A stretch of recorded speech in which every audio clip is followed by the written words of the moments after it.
moçada, beleza? Professor Bruno voltando para o nosso curso de TypeScript. Na aula de hoje, continuando o assunto sobre programação orientada a objetos, vamos falar sobre modificadores de acesso. Legal? Bora para a prática. Então, pessoal, vamos lá, aula 19 do nosso curso de TypeScript. Vamos continuar o assunto sobre programação orientada a objetos. E vamos falar sobre modificadores de acesso. Eu sei que a semana está sendo pesada, que esse assunto é pesado, mas é pesado porque vocês ainda não têm a prática, não têm ainda o conceito de programação orientada a objetos fixado na cabeça. Mas é o que nós estamos fazendo, praticando, aprendendo, fixando esse conteúdo, tá bom? Então, vamos lá, aula 19, deixa eu até mudar o nome do nosso arquivo aqui, por exemplo, para 16 a 19, mais fácil, né? Por enquanto, depois nós vamos mudar para 16 a 20 e por aí vai, tá? Então, aula 16 a 19, então, por enquanto aqui na aula de hoje, vamos compilar aqui, ó, deixa eu dar um CLS. E depois aqui mudar aqui, ó, também 16 a 19 é o arquivo da aula de hoje. Muito bem, muito bem. Vamos falar sobre modificadores de acesso. E são 3 os modificadores de acesso que nós vamos aprender dentro do nosso curso, que são Public, Private e Protected, tá? Cada um tem uma funcionalidade dentro da programação orientada a objetos. O public, ele é público mesmo, ou seja, ele é o padrão, e um método ou propriedade que sejam do tipo público, que tem um modificador público, eles podem ser acessados de qualquer lugar, de dentro da classe, de fora da classe ou por filhos da classe. Filhos da classe é um assunto que nós vamos entender quando a gente for trabalhar com herança, o conceito de herança dentro de programação orientada a objetos, tá bom? Mas aqui a gente já consegue entender, olha só, que nós conseguimos acessar os parâmetros fora da classe. As propriedades também, aqui ó, eu estou fora da classe. Por exemplo, se eu vier aqui, veja bem, eu coloquei aqui, ó, eu liguei o computador 3, e liguei o computador 1 e liguei o computador 3. Se eu quiser, nesse momento, eu posso vir aqui, ó, comp2, ponto, ligado, e colocar também como true. Beleza? Legal. Inclusive, eu posso vir aqui e falar assim, ó, computador 1 e computador 3 vão ser false. Olha aí, ó. Eu liguei o computador 1 e o computador 3, mas eu permiti que eles fossem desligados mesmo sem acessar o método, a propriedade, desculpa, o método desligar. Nota então que quando a gente imprimir aqui, quando a gente rodar o nosso programa, olha aqui, ó, computador 1 ligado não, 2 ligados sim, 3 ligado não. Tá vendo? Eles estão desligados, mesmo que eu tenha chamado o método ligar. Certo? Por que isso foi possível? Porque o meu parâmetro, as minhas propriedades ligado, minha propriedade ligado, ela é do tipo, ela tem o acesso do tipo público, tá? Eu posso acessar esse cara mesmo fora da classe. Para que eu não permita que um método ou uma propriedade seja acessada fora da classe, eu preciso modificar, eu preciso alterar o seu modificador de acesso. Então, eu venho aqui e ao invés de public, eu falo, por exemplo, que ele vai ser private, tá?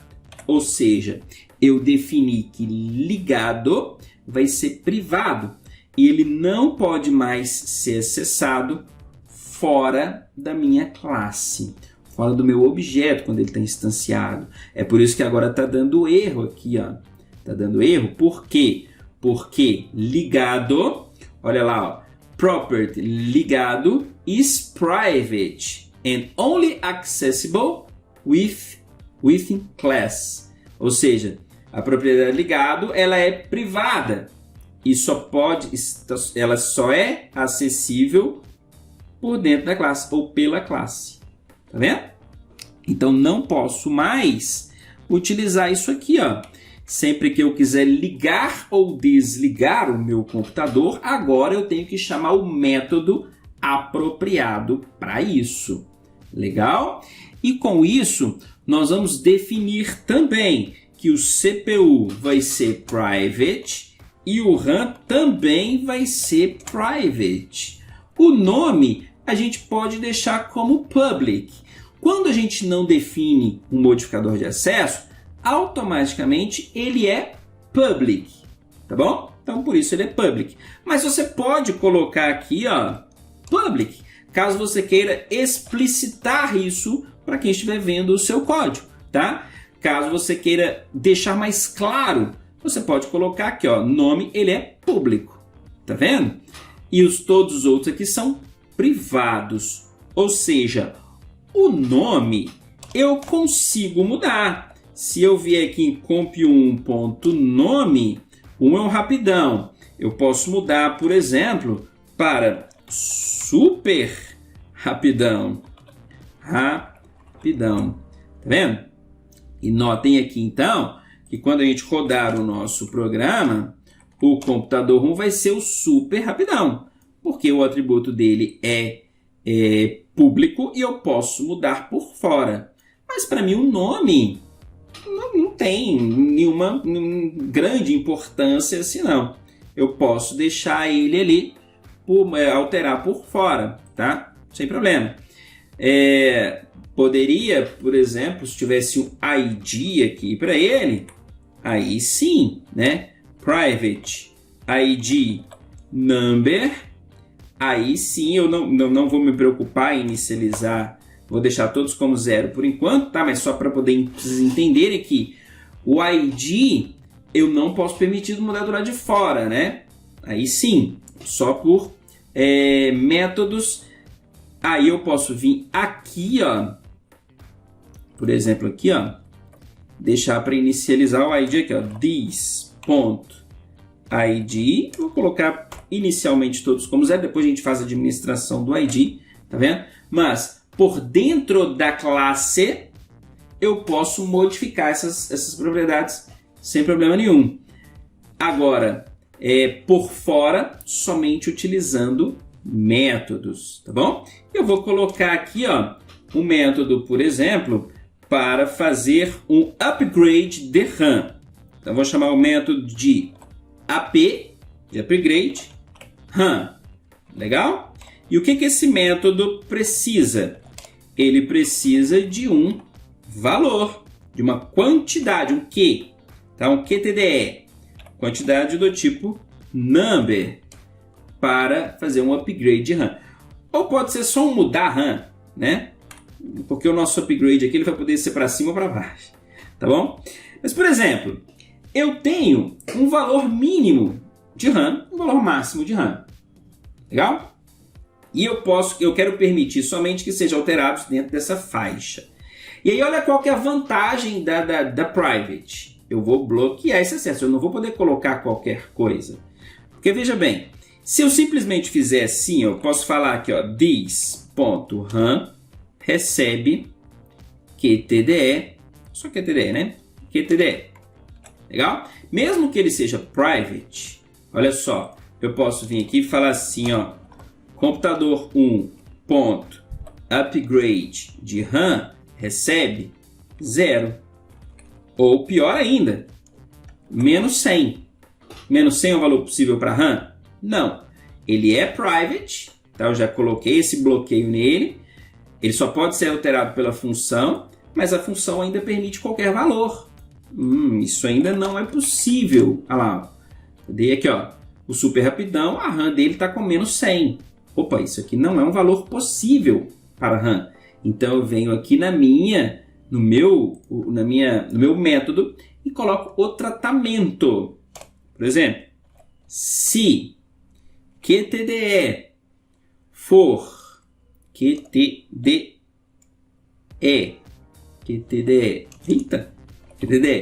for menor do que 0, pode ter 0?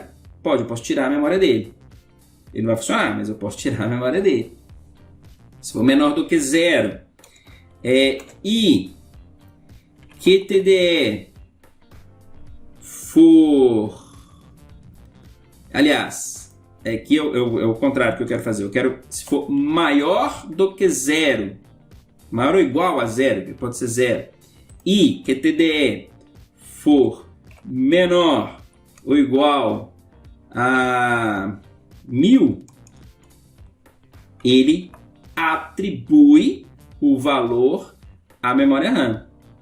Beleza? Ele atribui o valor à memória RAM. Caso contrário, ele vai dar uma mensagem. Console.log, contemplate string. Vou pegar esse valor aqui, ó. Valor, ou quantidade, né? Quantidade. E a quantidade QTDE não é permitido ou permitida para a memória RAM. Mas enfim, deu para entender aqui, né? Por que eu não usei as chaves aqui? Porque eu só tenho um comando dentro do if, e isso é possível, tá? Embora eu não goste, eu gosto sempre de utilizar as chaves, tá? Porque fica mais claro o nosso programa, tá? Aquela é uma opção possível, tá certo? E olha só, então agora eu coloquei aqui menos 100. Vamos ver? Vamos ver o que vai acontecer agora com o nosso programa? Olha aqui, ó, vamos rodar, ok? E agora ele já está me falando aqui, ó, quantidade menos 100 não é permitido. E ele manteve a quantidade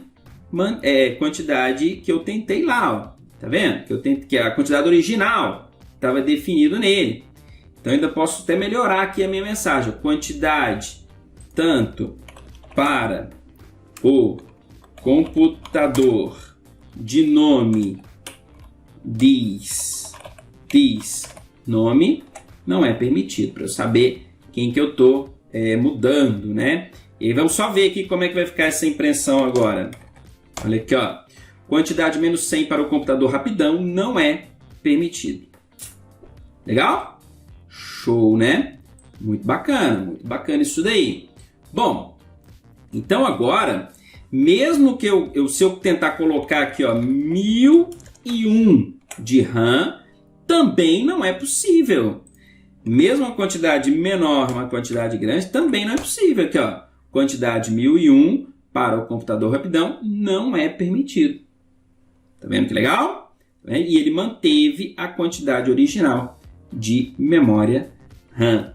Se eu colocar um valor válido, por exemplo, 128, aí sim, olha aqui, ó, quando a gente rodar o nosso programa, o nosso computador rapidão agora tem 128 de memória RAM, porque agora eu coloquei um valor que é possível.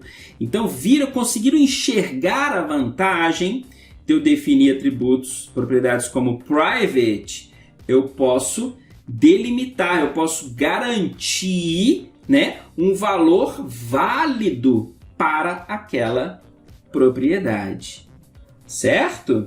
Legal, né? E a mesma coisa eu poderia fazer para o CPU, tá? Fazer uma função que é uma propriedade, um método para fazer um upgrade desse CPU. Lembrando que aqui a gente está permitindo upgrade para cima e para baixo, né? Eu posso melhorar ou posso dar um upgrade que piore também, tá certo? Eu poderia, por exemplo, só somar, né? Só acrescentar ao valor existente, ok? E nunca tirar o valor, tá bom? Mas a gente vai ser aqui um método para gerenciar a memória RAM. Legal, pessoal? Deu para entender? E ainda tem o caso de protected.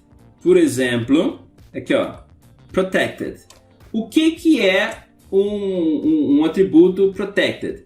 Eu estou falando que esta propriedade ela não pode ser alterada por fora da classe, tá? Igual a gente tenta fazer aqui o comp1.ligado aqui, ó, ele não vai permitir também, ó. Olha só, ele nem mostrou, aliás, ele nem mostrou aqui, ó, tá vendo? Ele nem mostrou, nem no private, ele também não mostra os atributos, ó, que são private e protected, ó, ligado, CPU e RAM, eles nem apareceram aqui, ó, e o ID também, tá vendo? Então não consigo mudar por fora da classe, mas eu consigo alterar por classes que forem filhas da classe computador. Uai, que conceito é esse? Esse é um conceito que nós vamos aprender, chama herança. Nós vamos aprender mais para frente aqui no nosso curso de TypeScript nas aulas de programação orientada a objetos. Mas por hoje eu quero que vocês entendam aqui os modificadores de acesso. Public eu posso alterar de qualquer lugar. Private eu só posso alterar pela própria classe. E Protected eu posso alterar também pelas classes que são filhas desta classe.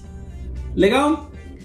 Legal, legal. Vamos finalizando por aqui, que nosso tempo já estourou, né? E nosso assunto também é pesado, é bem a gente ir devagar para poder fixar e vocês entenderem bastante. Próxima aula a gente continua com o assunto de programação orientada a objetos em TypeScript. Então eu te espero lá. Um forte abraço e tchau, tchau.